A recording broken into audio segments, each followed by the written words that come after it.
السلام عليكم، مرحبا بكم معايا في فيديو جديده. هذا الفيديو فيها واحد الحلوه غزاله غزاله غزاله بزاف. انا متاكده ما عمركم ما ذقتوا شي كريمه بهذه السلاسه وهذه الرطوبيه والمذاق ولا اروع. نتمنى تجربوها على حسابي.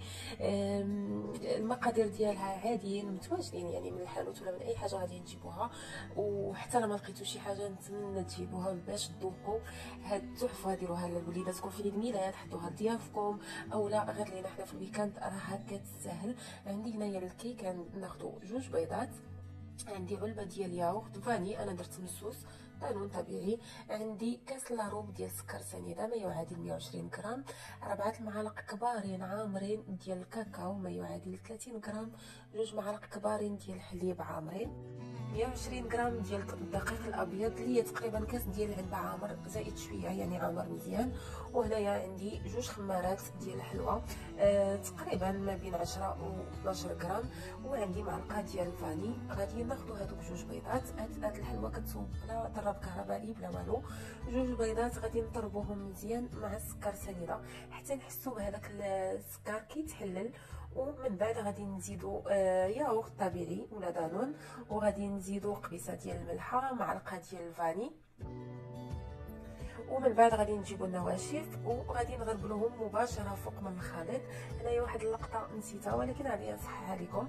اذا هنايا خديت الدقيق اللي هو 120 غرام مع الكاكاو اللي هو قلنا 4 معالق كبارين عامرين مقبلين، والخميره، وغربلتهم وغادي نخلط كلشي مزيان مزيان. غير هو غادي نضيفوا النواشف على دفعات باش هكا نتاكدوا انهم ما غاديش يكوروا لينا. هنايا الا لاحظتوا انا نسيت الزيت. الزيت عندي 120 غرام ونسيت ما حطيتوش، اللي هو تقريبا كاس لاروب حاطه ولكن نسيت ما بينتوش. ف غادي نزيدو من بعد. ترفعت في الساعه ونسيت ما زدتوش انايا براسي، ولكن واخا هكاك بعد ما خلطت الكيك ديالي غادي نزيد كاس لاروب ديال زيت المائده اللي هو تقريبا واحد 120 غرام. وهو باش غادي نرجع نحلل هذاك الخليط ديال الكيك ديالي، لان الزيت هو اللي كيعطي ديك اللمعه. فغير ما بانش ليا اللمعه هزيت راسي لقيت كاس زيت حدايا، عرفت القضيه شنو فيها. هنا كنت واضحه معكم.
يكونش فيها من الداخل بحال تقيبات، تكون هكاك ملسه وشاده في راسها.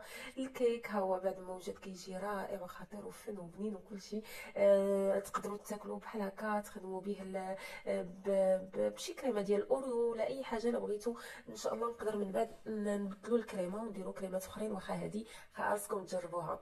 خديت النص ديالو كيجي هشيش الكيك، فحاولوا تقطعوه بشويه النص، وغادي ندير النص الكبير ديال الكريمه في القلب ديالو.